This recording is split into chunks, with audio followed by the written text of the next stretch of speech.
If you had one shot or one opportunity to seize everything you ever wanted in one moment, would you capture it or just let it slip? Yo.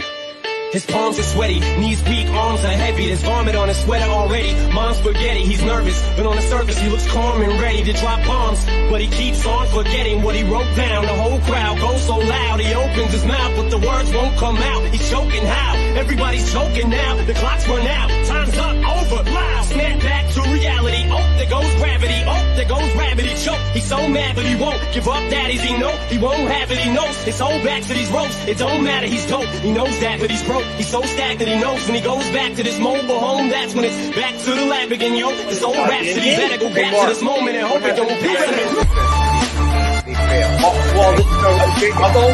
Listen, we can talk about the flag, but let's talk about the team. Wait.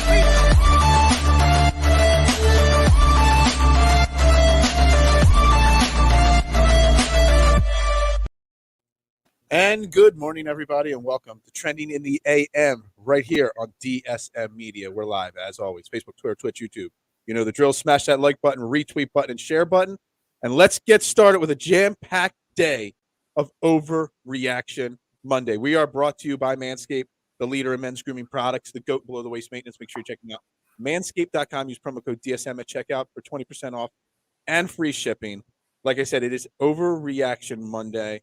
I am Phil Stifler, your host at Beard and Knowledge, joined as always by my main man here on Overreaction Monday, Marc Moscatelli. That's at Marc with a C, Moscatelli, the pride of Italian America right there. There you go. And Marc, how you doing this morning? Listen, first, I want to thank you for emphasizing Marc with a C because my entire life it's been spelled with a K. So thank you for that. But yes, I'm having a great Monday morning. How about yourself, Phil?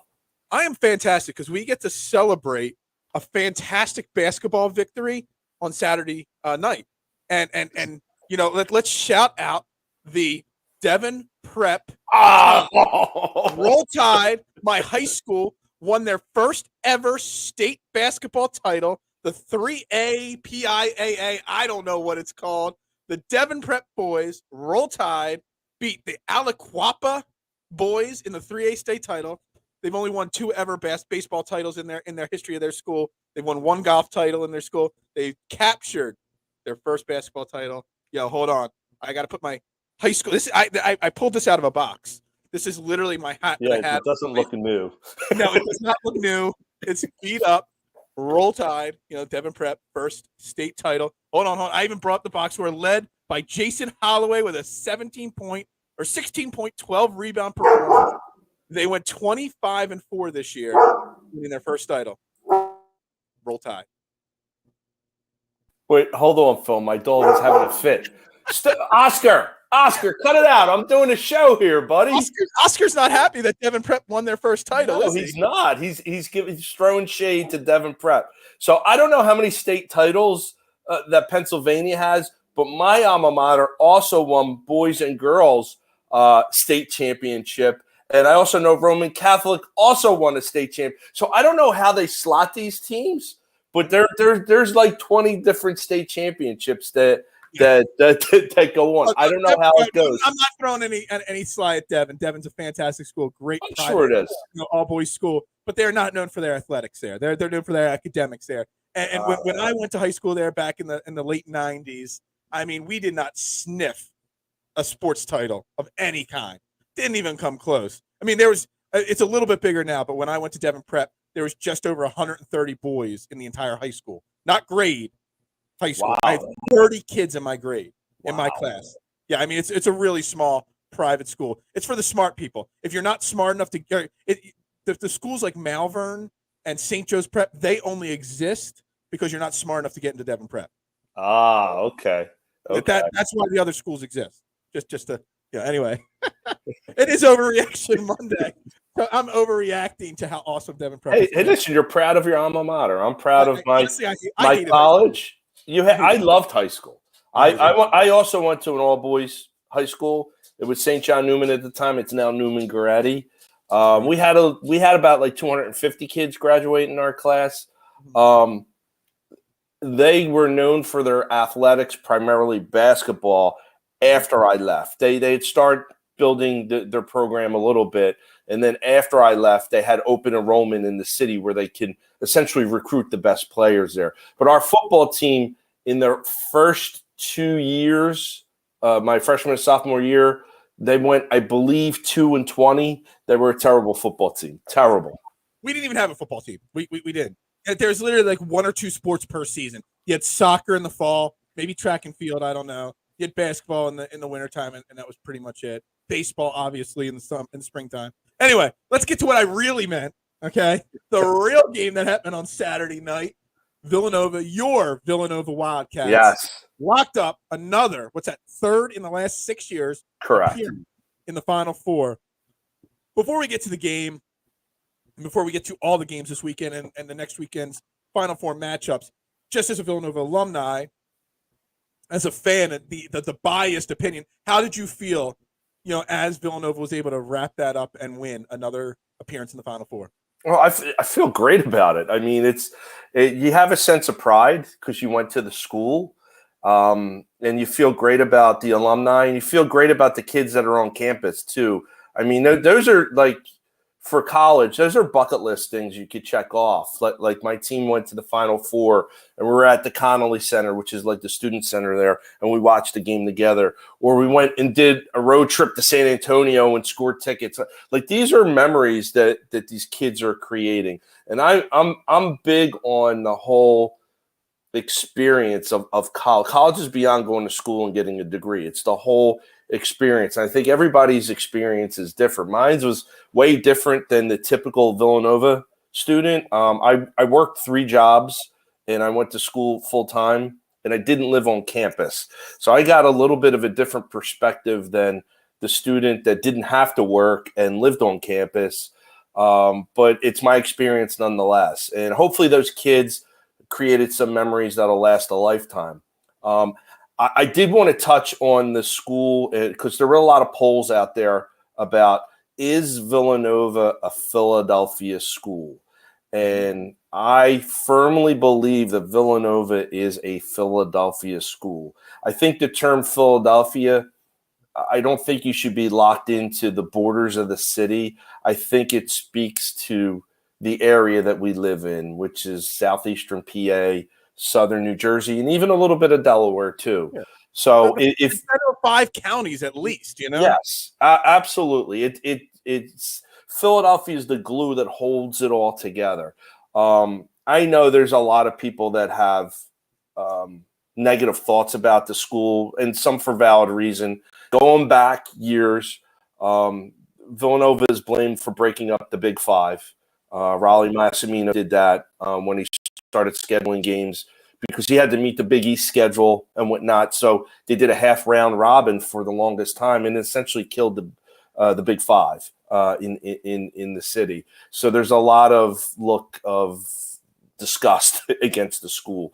But that school and that, especially that coach, Jay Wright, will be the first to back city basketball, Big Five, City Six, coaches versus cancer. Jay Wright is the best coach in the nation, and he's pure class, and he showed it again on Saturday night, and he's just doing a phenomenal job with that program, and I couldn't be prouder as a Philadelphian and an alum. Yeah, I mean, to touch on are they part of Philadelphia? They absolutely are, part of Philadelphia. Hell, it kind of brings up a point that I have never really talked about on a show, but, it's a good segue to it. They're more of a Philadelphia school than Penn State is. Correct. I mean, everybody thinks that if you're in the Philadelphia area, you got to cheer for Penn State as your major football team, in college. But Penn State's 4 hours away? At least. I know it's a state school, and they got the Delco campus, and they got different campuses all over. But I am more attached. I didn't go to Villanova. I didn't go to Penn State. I didn't go to any of these big schools. I went to Widener University. I went to Drexel for 1 year. But outside of that, I feel more of an attachment to Villanova than I do to Penn State. And this is not just because they've won recently. I've felt an attachment to Villanova since before Curry Kittles was, knocking down threes for them. So I never felt that attachment to Penn State. And I always felt I wished one of the big schools in Philadelphia turned their football program around. You know, I was hoping Temple was going to do it. They started to have a little bit of a little upward tick there for a little while because we need a Philadelphia school to be a big football program as well. So Villanova is absolutely part of Philadelphia, and I don't understand why people want to say that it's not. It's a lot. Villanova, really since '85, has been the most successful Philly college basketball team out there, and they've actually really distanced themselves really from the rest of the schools. And you know, they're talking about this Final Four being a Final Four of blue blood or schools. I don't see Villanova as a blue blood, but on a national level, but I do see them as a blue blood locally. And that's unfortunate because I think they just want to be – I don't think they have any animosity toward the other schools. I just think their success has breed, hatred against them. It's in fashion to hate a winner. And it's kind of like what Duke is and North Carolina is and Kentucky is like across the country. You hate those schools for being so successful and seeing them year in and year out and getting the bias, getting the calls. And I, honestly, maybe I'm blind loyalist because I'm part of the school and the alumni, but I still don't see that with Villanova. I still think they have a bigger hill to climb once they start playing against these blue bloods. I mean, Kansas is not going to be a cakewalk this time, especially with Justin Moore being out, which is a shame. That kid blew his Achilles out, and you knew at the moment it happened, and it happened so late in the game. And he's their best defender, and I think he's their second leading scorer. It's going to be really, really rough for them to try to beat Kansas. And honestly, I didn't think they were going to beat Houston. Houston can score points. I mean, they already had 30-plus wins entering the game. And Jay Wright stuck to fundamental basketball the entire game, you know, and he held them to one three-pointer the entire game, where college is built on 3 points, the three-point shot for their offense. And he locked it down. They were like 1 for 17, some crazy stat like that. 1 for 20. 1 for 20, okay. And they only scored 44 points. I mean, that is for a high-powered offense to hold them to that. I mean, it's testament to the way Jay Wright has his team play basketball. And, having the team together. You say fundamental. I mean, I'm looking at the box score right now. I mean, obviously Villanova, I mean, they're not a high-powered offense. They don't score 85, 90 points a game or anything like that. But, they didn't have their best shooting night either. I mean, they were 5 of 21 from 3. They shot 20% overall. But fundamentals, you say they held, Houston to 1 of 20 from 3.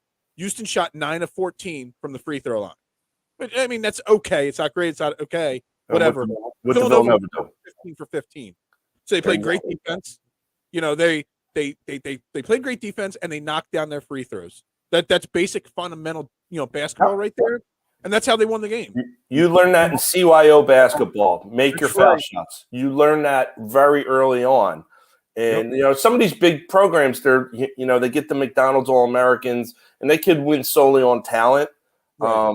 But when you play a team that doesn't have the talent that the next team has, that rely on just the fundamentals of basketball, they become trouble in the tournament. Take a look at St. Peter's. I mean, none of those guys are going to the NBA. None of those guys were ranked coming out of high school. And they were trouble that entire tournament. And listen, their luck ran out, but some of it wasn't luck. I mean, they took advantage of what their strengths are and really locked down teams that, like their athletic budget, I believe, is like $9 million a year. Not just basketball, for the whole entire thing. The whole thing. And they're beating like Kentucky that has a $150 million athletic budget. They're beating Purdue, which I believe they were ranked number 1 at some point during the season. Murray State is not a slouch either. They were coming in with a big win streak. Those are 3 really, really big wins for that school. And they should hang their head up high because they caused havoc in the tournament.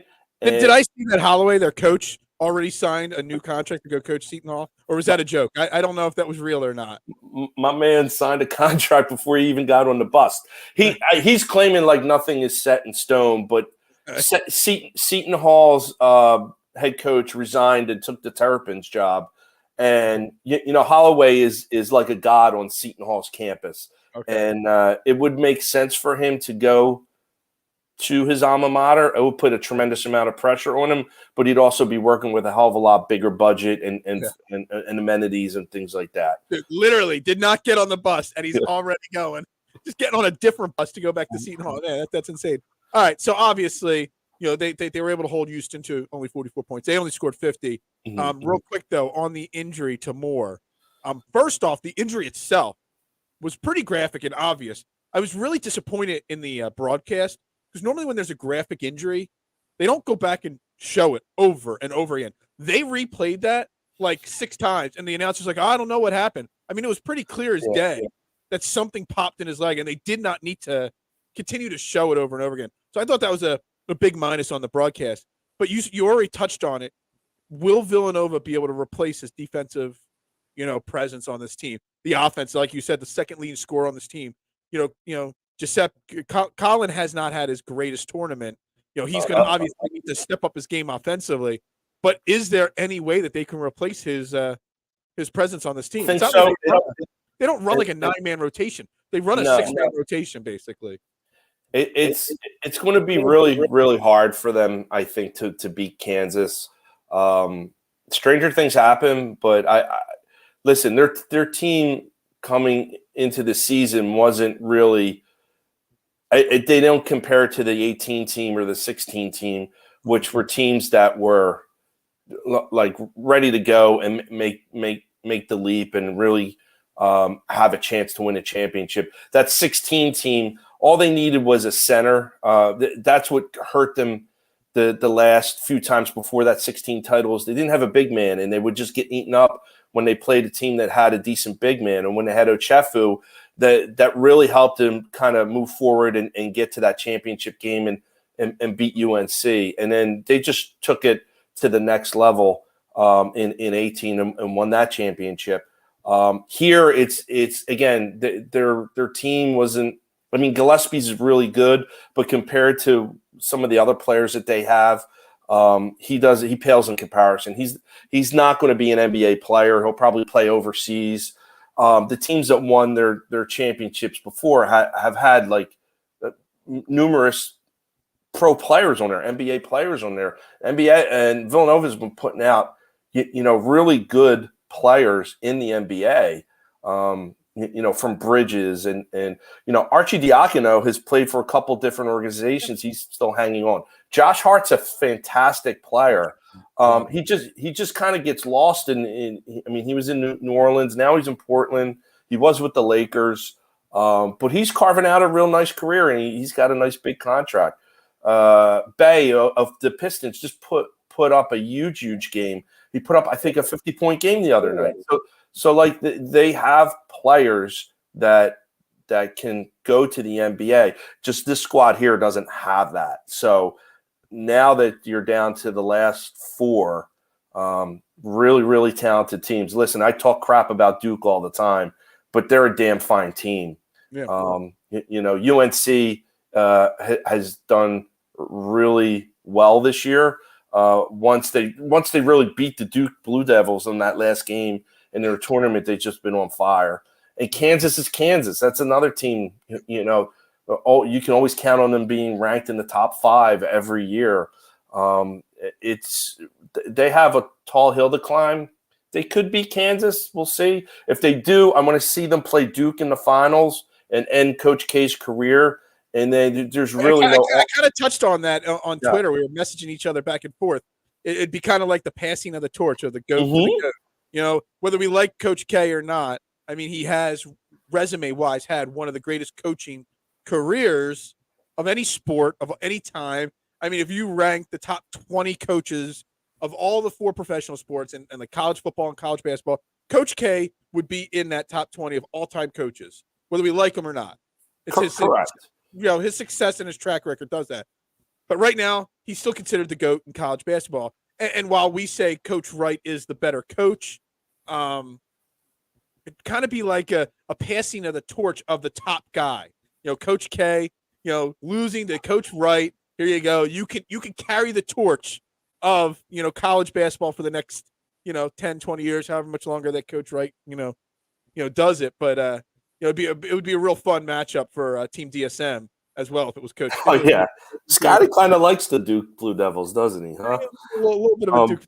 At least you went to Nova for your family, Yeah. I'll say this about Duke. Duke in the early to mid '80s is what Villanova is today, and they've Duke wasn't always this great of a team. Coach K has built this team to an elite squad, and it is it's a small, not smaller than Villanova, but it's bigger than Villanova. It's a private university. It's a religious university, and it's known for putting out a lot of doctors.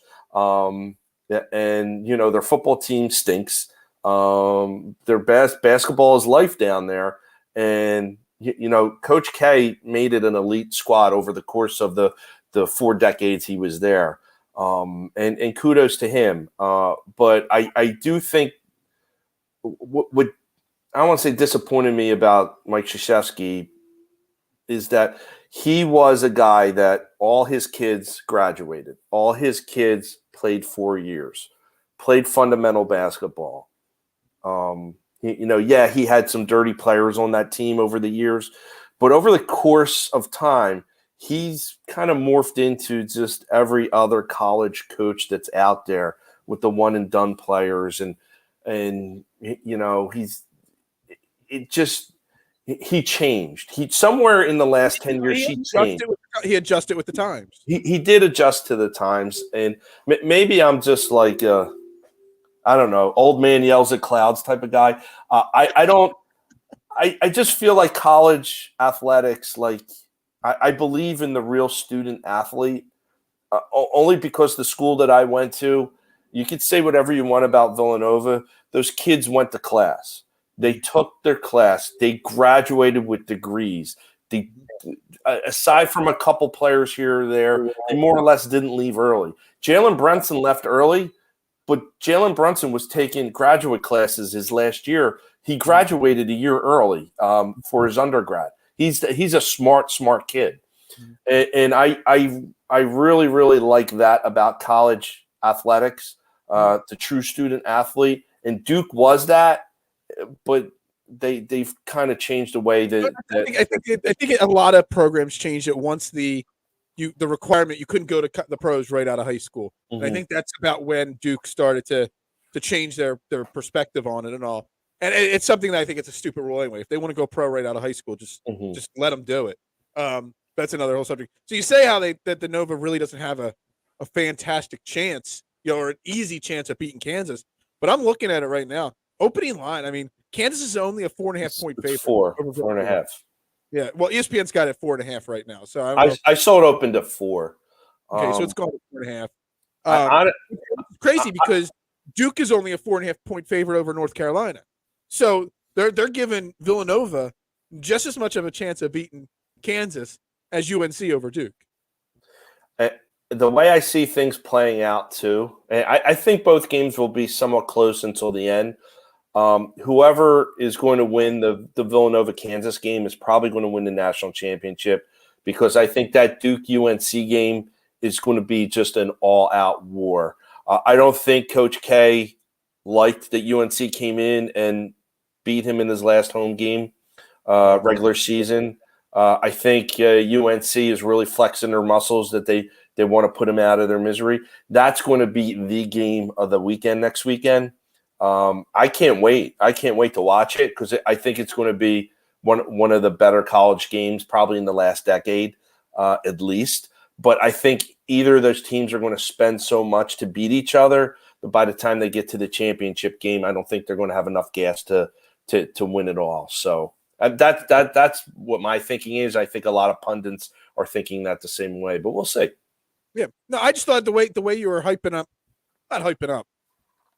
but doubting Villanova against Kansas, I pulled up the line specifically because of the way you're talking. I was curious, and then I saw it only being a 4.5 point line, and I was like, that's actually not that bad.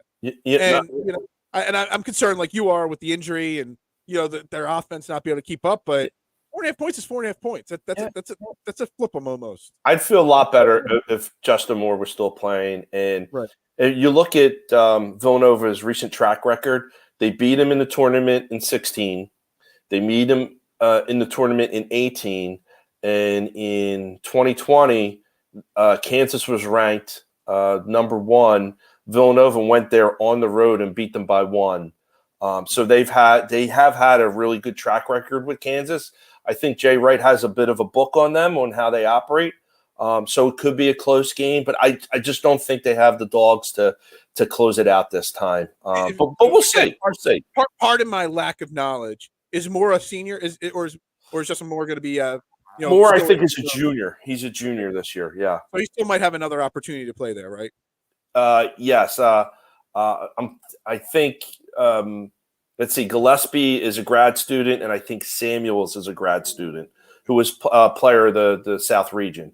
He had a tremendous region. Gillespie, it feels like Gillespie has been going to Villanova for 27 years now. Yeah, he's been there. He was there his first year. They won a national championship, and then last year he blew his knee out, and they didn't go far in the tournament last year. So, but yeah, it does feel like he's been there a long time. But again, these guys could have come out at any time. Samuels might find a way, especially if he continues to play well in the tournament. He might find his way onto an NBA squad.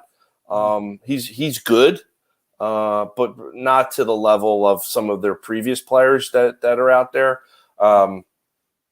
But again, they could have left it, and then they could have graduated and went overseas. They didn't. They stayed with the program because they had eligible years there because of the culture that is built on that program. And again, as a Villanova alumni, I couldn't be prouder on what Jay Wright has done with that basketball team.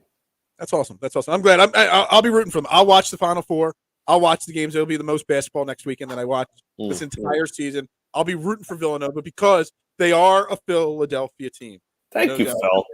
I will cheer for your Villanova. I'm going to cheer for Duke, too, because I want Nova Duke. That's the game I want in the title because I want to see Nova go up against the big Coach K and Jay Wright knock them off.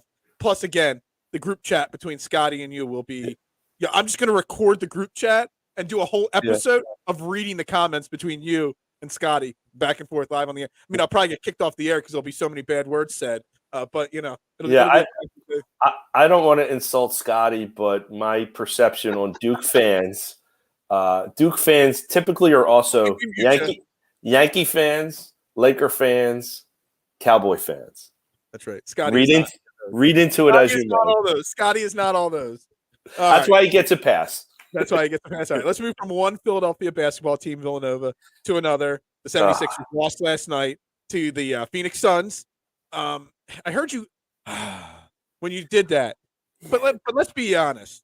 Did we think after winning the other two games on this West Coast swing, did we really think the Sixers were going to go 3-0 on this West Coast swing? I mean, did we really think that the Phoenix Suns are the best team regular season-wise in the NBA for a reason? I'm not sure why people are so upset. I know we didn't play our greatest game, and we still hung around with the squad. I actually look at this game and how the game came out, and I look at it as a positive because we did not play our best game, and we were able to hang with a team with. Hold on, let me get this up here real quick. They're already at 61 wins. Okay, this team. I think it's a win even in a loss last night. I was in and out of the games because I was still watching the UNC St. Pete's, and I didn't know that their start time was at 6:00 last night. So I thought they were going to be like an 8:00 game, but whatever. When I checked in, and they had like a 13-point lead, and then I think they had two like double-digit leads at least when I was checking in, and they lost both. And yes, the Suns are probably the team to beat this year. And they do have 60 wins, and they're really good. but losing these leads to these teams, all teams that like are in double digit on a regular basis, frustrates the hell out of me. And it shouldn't be that way. Same thing where they get down by double digits and have to crawl their way back. Like for once, I would just like to have them play a above average to elite team and go, bell to bell with a comfortable lead and a sure win. And I haven't really seen that yet. If the Sixers want to be considered one of those elite teams, they better start doing some of that stuff. Now, there were some good takeaways. I think Tobias Harris had a pretty decent game. He shot poorly from 3, but overall he played pretty well last night. Yeah, and Mac had a great first half. Yeah, he was towards the end of the first half. He was on fire. He had like 5 straight baskets or something like that. He was really well. Maxey, did he have a good game? I didn't see the shot poorly. See, this is the thing. Like Tobias Harris was 1 of 5 from 3. Maxey took 10 3-point shots. He only made 3 of them. So that's not very 7 of 21 overall. Harden, while he knocked down 2 of 5 from 3, was 2 of 11 overall. So he was 0 for 6 from the field.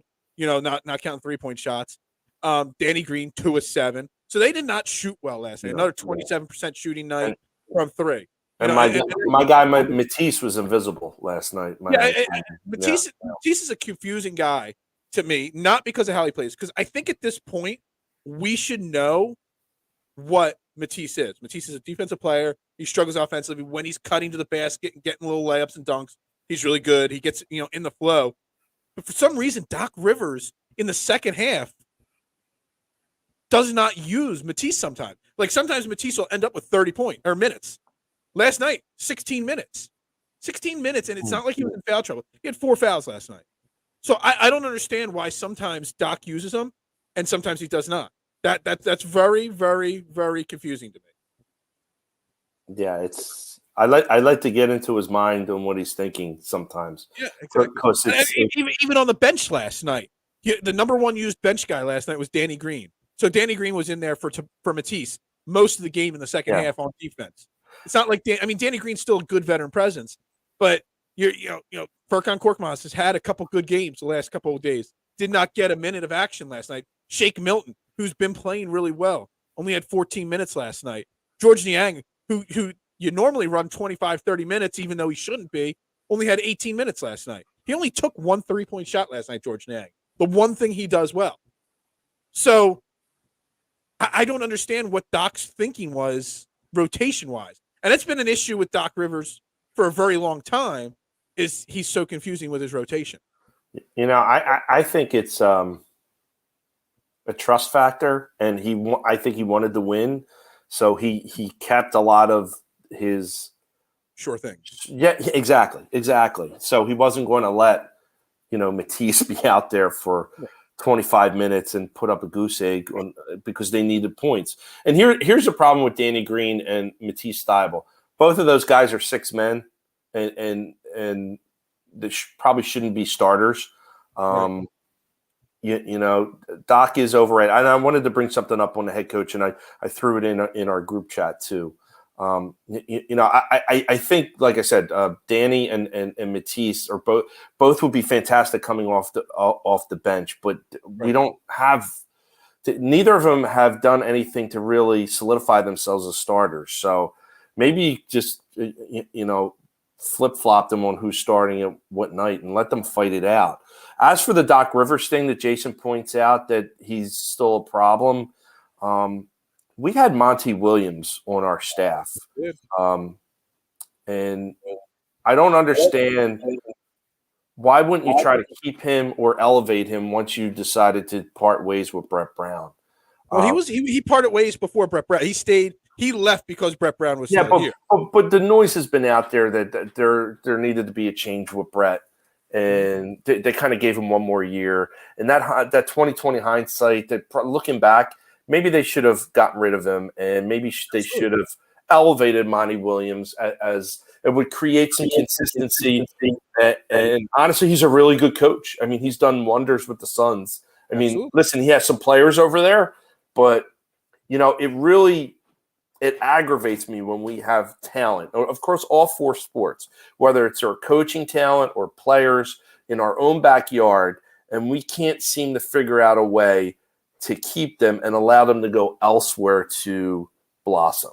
That bothers me, and it doesn't happen much, but when it does, it really, really bothers me, and I don't think that's how things should go. I think Monty would have been a really nice change of pace, a young coach with a fresh ideas that a lot of the players that probably could have gotten behind. And which actually makes me bring up a very interesting point. And I want to get back to Monty Williams in a second with what he's doing. But the Sixers have a good young, assistant on their bench right now that there's a lot of talk about Sam Cassell being a head coach in the NBA soon. Are you willing to continue on with the Doc Rivers experiment? Because, some will say, like Jason's saying, Doc Rivers overrated, or a concern.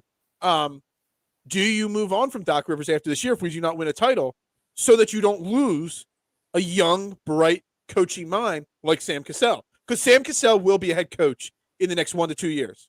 If not next season, the year after. There was no doubt in my mind he will be a head coach. Do you risk losing him? I honestly, I don't want to fire Doc Rivers. I'd like to have Doc step away. I think he deserves that. I mean, you can say what you want. He shouldn't be like a top 75 coach or whatever, a top 10 coach in the 75-year history. I mean, he's done a nice job in his career at a number of different teams. He does have a title. Maybe some of his teams underachieved in the playoffs or he choked in the playoffs. But, I mean, his career speaks for itself. I'd hate to fire the guy. Right. I would like for him to step away. And I do think he was coaxed out of sitting a year out to come coach here as a favor to Morey, to see how far he can get the team. But if they don't make the finals this year, that's going to probably be a problem. And maybe Doc does step away. And I would love to see them have some continuity and elevate the next man up. I mean, Sam Cassell, he won a couple titles with the Rockets, if I recall. I'm trying to think back. I think he was on those title teams. I think he was a positive. He's a guard. Guards typically make pretty decent head coaches to begin with, and he's learning under Doc Rivers, who's been doing it for 15 years plus, 20 plus years. 20 years.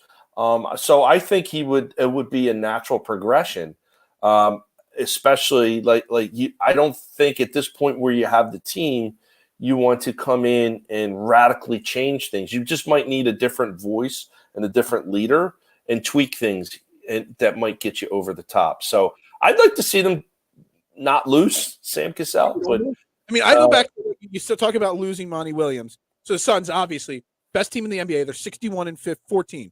That's 75 games into this season. They got 7 games left. But and you said how stacked of a squad they are. Chris Paul only has played in 60 games. He's missed 15 games. Devin Booker has missed 14 games. DeAndre Ayton, their star center, has only played in 54 games. So they've only had their stars together for about 55 of their 75 games, and he's still been able to hold them together. Actually, I was surprised Chris Paul, I hadn't watched any Suns games the last week or two. I thought he was still out. I don't know when he came back from his wrist injury there. But Monty Williams, even though they have those big stars, those guys miss games, and he still holds them together. Jamison Crowder, that guy, ageless wonder, he's always putting up shots. Man, it breaks my heart whenever I see a Suns game and Landry Shamet knocking down 3-point shots. I mean, I liked Landry. And listen, Mikal Bridges too. Yeah, Mikal Bridges should have been here. It's just I don't want to make a decision on Doc Rivers because I'm fearing losing somebody to another team like Sam Cassell. But on the flip side, you kind of got to look at we all held on way too long for our hope with Brett Brown, and I don't want to do that. Make that same mistake. Hold on. I was the biggest. Scotty knows. I was on last year when I was with another network. I was on Scotty's shows talking about I don't want to move on from, or 2 years ago, not wanting to move on from Brett Brown, not wanting to move on from Ben Simmons. I held on way too long. And now I'm snake bitten, and I don't want to jump the gun too soon, but I also don't want to wait too long and miss out on another potential great coach. Yeah, and Brett Brown, like I think like people had a soft place in their heart about him because he had to go through the process and his teams were terrible. And now he's finally got Simmons and Embiid. Let's see how that plays out. And he started to win a little bit, but he couldn't take them to the next level. And I think that's what Doc is here for, to take him to the next level. But he hasn't really taken that big of a step forward that I think we were hoping to do. I mean, the Harden trade really helps, but like the first few games or a couple games here or there, they've really shined, but like they're still stuck. They feel like they're stuck in quicksand sometimes. And I really wish they can just kind of just a switch is flipped and boom, they take off. Like I said, like some of these games where they go from bell to bell and just dominate and have a comfortable lead, and they make it look like it's easy, and they just haven't been able to really do that just yet. Before we get to the next time, I mean, they have an opportunity. So they got Milwaukee Tuesday night, but then they got 7 games left after that. They got Detroit twice. They got Indiana twice. They got Toronto, Charlotte, Cleveland. Their last 7 games after that Milwaukee game, I mean, they could easily, their next 8 games, they can easily go 6-2, 7-1, and really close the season out on a strong foot. And they're going to need to also, because last night's loss dropped them from 1st to 4th in the East, just like that. Because the first 4 seeds are all a half a game apart. You got Boston and Miami tied, and then you got us and who else? I forget now who the other team. Boston and Milwaukee tied, us and Miami in the the 3rd, 4th spot there, half a game out. They need to go 6-2, 7-1 to solidify that top seed or 2. Boston has been on fire. They've been So like some of these teams are getting hot at the right time. Your Nets and your Celtics. And listen, it's not going to be a cakewalk whether you're the 1st seed or the 4th seed. I'd like for them to be the 1st seed and see how it plays out. And hopefully like something clicks between now and when the playoffs start where they just realize that they have the talent and they just need to execute. Because I think they do. I mean, right. they have players that can shoot and play defense and rebound, and they just got to kind of bring it all together. And Doc needs to understand that, and hopefully he does what needs to be done to get them to that point. Phil, when we were talking when that trade happened, you wanted them to be what? I forget what the last 22 games. You wanted them at like 16 wins or something like that. 16 or 17 wins, yeah, their last stretch there. Where are they at now? Let me Do you know? Not to put you on the spot there. I mean, I can find out. What was Harden's first game? It was not the Milwaukee game. Did he play in Minnesota and Milwaukee? No.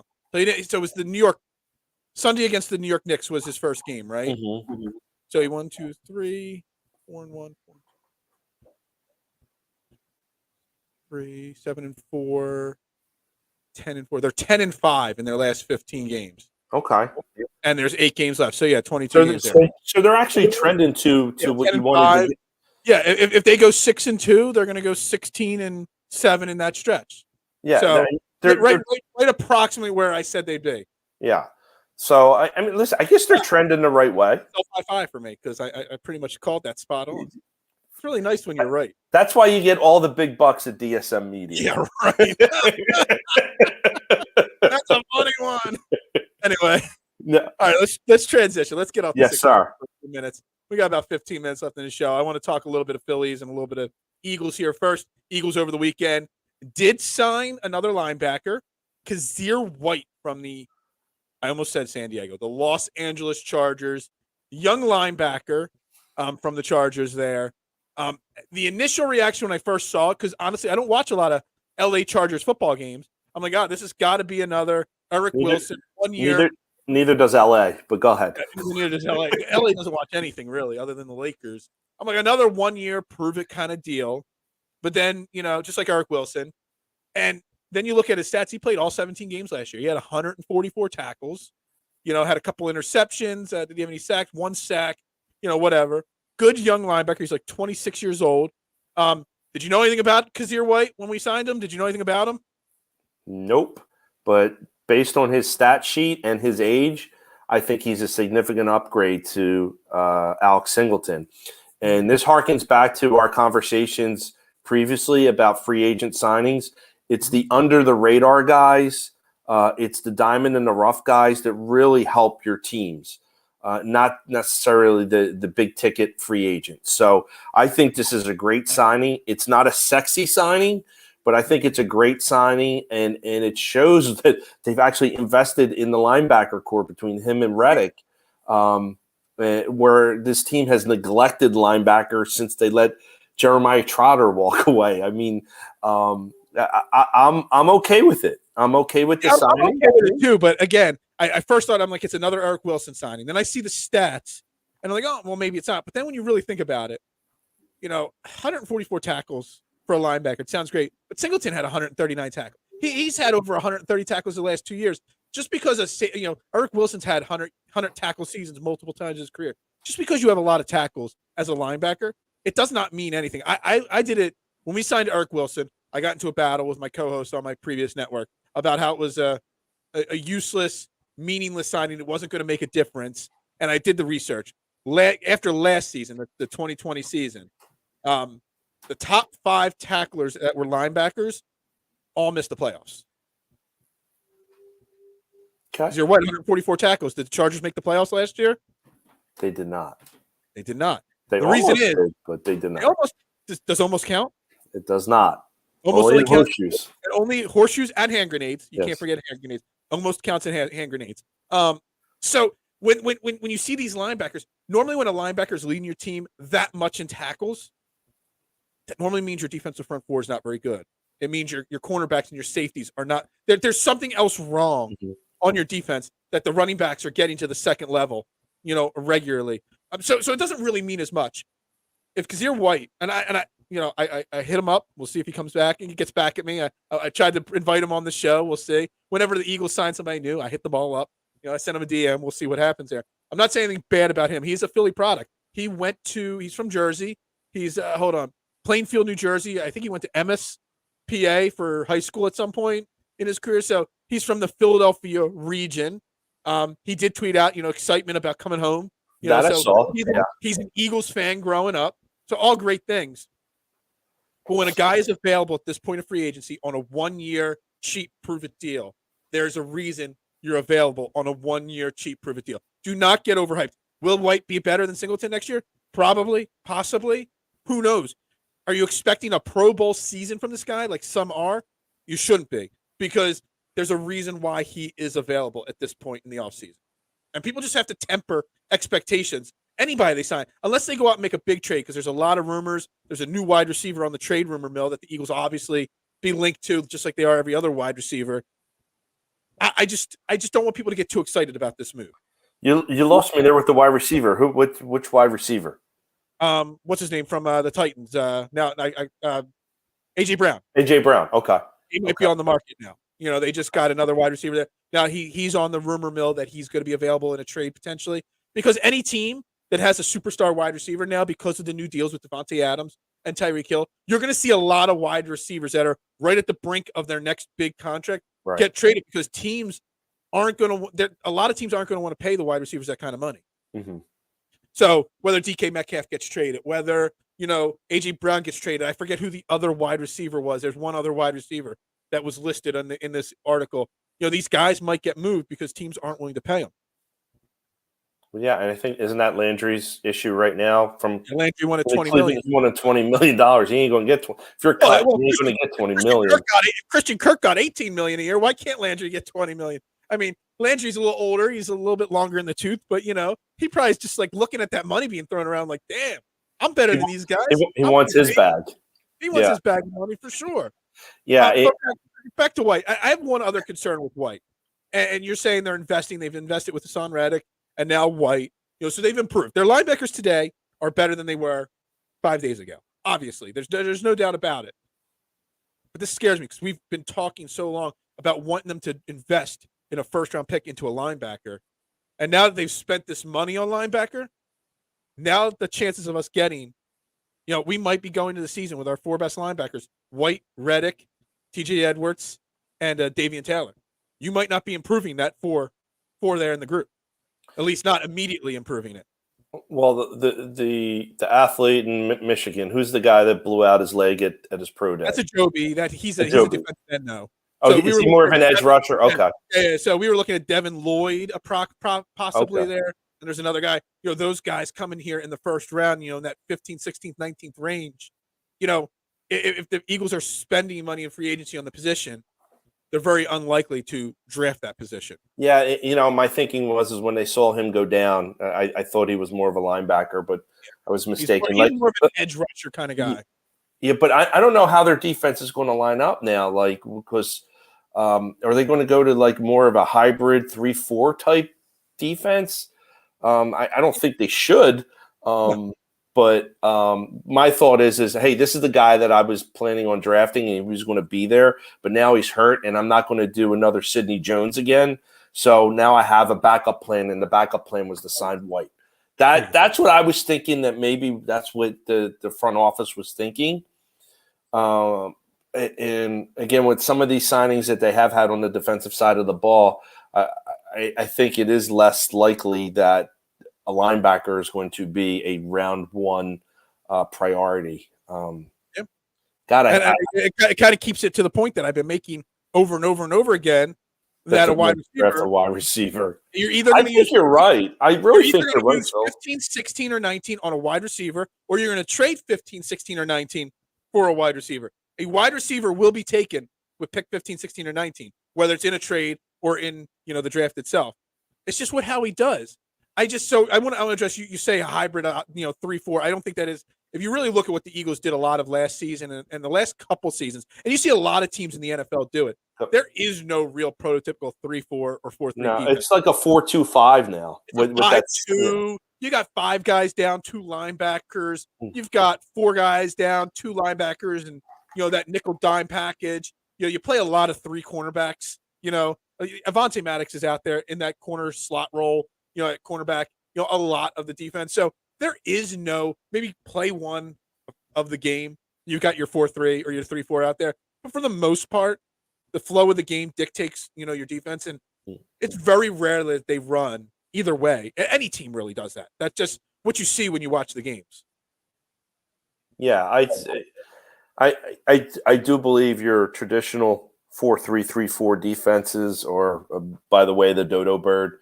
A lot of you even see it when you're watching the games and they do they list the starters. The announcers list the starters. They often do the 4 linemen, 2 linebackers, and your slot corner and your quarterback 1 and 2 and your safeties and your secondary guys, your safety guys.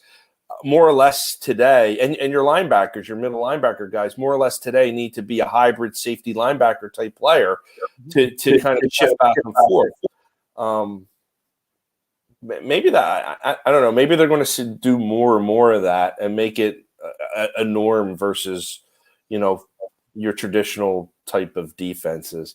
I just, again, just in general terms, I just want them making good decisions in the first round. And if it means trading a pick for next year, so be it. I don't care that much. They have multiple picks in the first round that if they hit, especially the 15, 16 picks, that could change the look of their team for the next decade if they get the right guys. And I really hope that they don't go playing games with trading the picks up, down, and sideways. And when you have the players that you need probably sitting right there. Yeah, agreed. All right, real quick. We got about 5 minutes left. We're really not going to get much time here on the Phillies offense. I wanted to talk really briefly how the Phillies offense, it's clicking on all cylinders right now. But we really don't have the time. And really, I want to get a minute of your time because I know you're a big Oscar. You were watching the Oscars last night. So we got to hear about the new slap heard around the world. I got to touch on that. Dude, anybody watching or that didn't watch last night, I didn't watch the Oscars last night, so I didn't see it happen. I saw it this morning because Marc told me about it.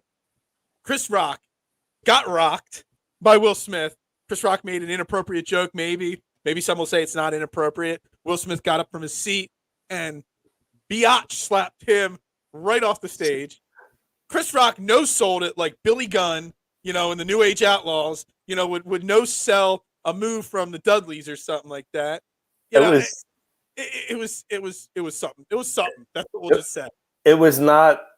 I did not have Will Smith slapping the shit out of Chris Rock on my Oscar bingo card last night. I'll just leave it at that. Wow. Will Smith went West Philly on him, man. He said, "Keep my wife's name out your mouth." And dude, that's some other expletives mixed in there. Exactly. I mean, listen, dude, he went Philly on him. Now, for me, I love comedy. I love comedians. I love guys like Dave Chappelle and Bill Burr. I love them because they don't give a shit. And they will tell it like it is. And sometimes the truth hurts. And, nothing is off limits for these guys. Chris Rock is a master comedian. His stand-up specials over the years have been fantastic. Was that joke out of place or wasn't right? Come to find out, she has an illness that she can't grow her hair. So maybe that was a little tasteless. And also the G.I. Jane joke, like that movie was terrible when it came out 25 years ago. So I don't, I think that joke kind of fell flat, even if he didn't slap the shit out of him. But you don't get up in front of 100 million people and walk on a stage and hit the presenter and then go back and sit down like nothing happened. And then 20 minutes later, go and collect your Oscar. I've never seen anything like Oscar for Best Actor, right? Yeah, at Best Actor. And it's just, and Liz, Twitter was on fire. The one thing on Twitter that really got me, that I saw this morning, like literally dozens and dozens of posts about, if that was The Rock making the joke, does Will Smith go up there and smack him? No. And he wouldn't do it if Amy Schumer did it, who was one of the hosts there. That's true. That's a great point right there. Yeah, I mean, listen, he had about a foot on Chris Rock and 50 pounds. Yeah, and he flexed his muscle. And the thing is he went and sat back down like nothing happened and collected his award. I think it was a bad look, obviously. If it were me. You think it was staged at all? No, I think that was real. The Oscars have suffered viewership-wise and rep-wise for the few years now. They've been dipping big time. I mean, the way it went down, and Chris Rock made a joke about him getting smacked, and Will Smith just chilled there the rest of it. I don't know. It probably wasn't staged, but there definitely will be those people that have the theory that it was staged to some point. That was real, and I'm patiently waiting for Chris Rock to tweet something or say something somewhere. Well, whatever I do, I did see a report that Chris Rock's representative said he will not press charges, which I'm okay with. But like Will Smith, if it were me, and my wife was ridiculed and I was on TV, I wasn't going to do anything right then and there, but I would go backstage and slap the shit out of him. Yeah. I mean, I would do it.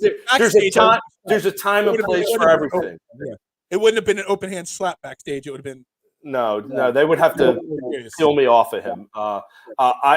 There's a time and place for everything. That was neither the time nor place to act out like that, even if that joke was a little crass and a little in poor taste. But amazing. Odd. And Twitter is built for stuff like that because all night I was scrolling to see who was saying what. Stephen A. Smith went off on it, and he tagged the wrong Will Smith. He tagged the wrong Will Smith all night. It was comical, man. It was comical. Absolutely. But listen, before you cut off, it's got me interested in watching the next Oscars now to see what'll happen next. Oh, I can't wait for next year's Oscars. Are you kidding me? Before we cut away, I want to get back to the Phillies. Mickey Moniak has 3 homers in 3 straight games. I have his stats highlighted right now. He has got 3 homers. He's batting .235, but he's got 3 home runs so far in 7 games. Put him on the roster. let Absolutely. him make the team. Absolutely. I mean, if we had more time, I was going to bring that up. You know, we hold on. Do I have a sound effect for this? Are you ready? It's overtime, baby. We got overtime. All right, cut that off. Cut that sound effect. Yeah. Anyway, overtime here. Mickey Moniak. You got Odubel Herrera is going to miss the start of the season. Yes. We paid bare minimum to be on this team. Adam Hazley and Mickey Moniak and Matt Vierling are fighting for 2 spots in center field to platoon to start the season. I'm giving Mickey Moniak one of those slots to start the season, but I don't want it to be a platoon. Somebody like Mickey Moniak at his age needs to be playing regularly to get into a groove to see if he's got it. I've been a Mickey Moniak fan. I feel like the fan base gave up on him too soon. And then the Clentak era was rotating him, bringing him up, sending him back down, bringing him up, sitting him on the bench. A kid like him, you need to get him at bats regularly. And I'm giving the at bats to Mickey Moniak to start the season. It's going to be the 9-hole. What harm can it do? And he's a good defensive center fielder. I would love it, and at least you could say my number 1 pick made the squad, Right. And let him blossom. Yeah. And if he doesn't, then you can't say you didn't give the guy a chance. Scratch it off as a missed pick, and then move on. But I give him a shot, and especially if he's stroking the ball in the spring training. I want the kid to succeed. And I want our draft picks to succeed. I don't want Odubel Herrera on this team. I really don't. And any way to get him off of that team, I'm in favor. And part of that would be Moniak to the big squad this year. Moniak, and I'm an Adam Hazley guy too. Again, I wish I knew what happened last year, what caused him to miss most of the entire season. That's personal, whatever. That's his choice. But I liked when we had Adam Hazley in 2019, 2020. I liked the potential he saw. Matt Vierling, I know he had a really good cup of coffee at the end of last season with the Phillies. I'm not sold yes or no on him, but I'm giving, if I can, I'm giving the 2 youngest guys the shot at the 9-hole in the center field spot. You might as well at this point. I agree. And it's only one position. If you've got Rhys Hoskins, Bryce Harper, Castellanos, JT, Schwarber, I mean, we've got a stud top 6 of our lineup right there. You could sacrifice 1 spot for at least the first 3 or 4 weeks just to see what you've got there. And I think it's a smart move. I do too. And it's not an overreaction. No, that's not an overreaction. It'd be an overreaction, when people call me out, because I get called out all the time, and I'm not going to credit their podcast on the air. But there's a special baseball podcast that calls me out, and they say I'm a Mickey Moniak stan and that he's a bum and a bust and this, that, and the third. And they've been calling me that for 2 years now. You know what? I'm going to stand by my man, Mickey Moniak. Give him a shot. I'm with you, Phil. All right, let's wrap it up there today. Trending in the AM, a special shout out to the real winners this weekend. The Devon Prep Tide, state champions, 3A state champions, their first basketball title ever. Yeah, that's right. Roll Tide. There you go. Congratulations to Phil and his alma mater. I hated high school. I hated it, but I'm still shouting them out. Why not? Give them a little cred. Shout out to Marc here, at Marc with a C Moscatelli, for joining me today. Overreaction Monday, Trending the AM. Make sure you're following us both. Also, me at Beard and Knowledge. I'll be back tomorrow morning. What tomorrow's agenda will be, don't know. We'll find out. You'll find out when you tune in tomorrow, right here on DSM Media. Hey, Marc, is it 6s and 5? Is that what we're going with? I'm still going 6s and 5, yeah. All right, 6s and 5, baby. Everybody have a great day. We'll talk later.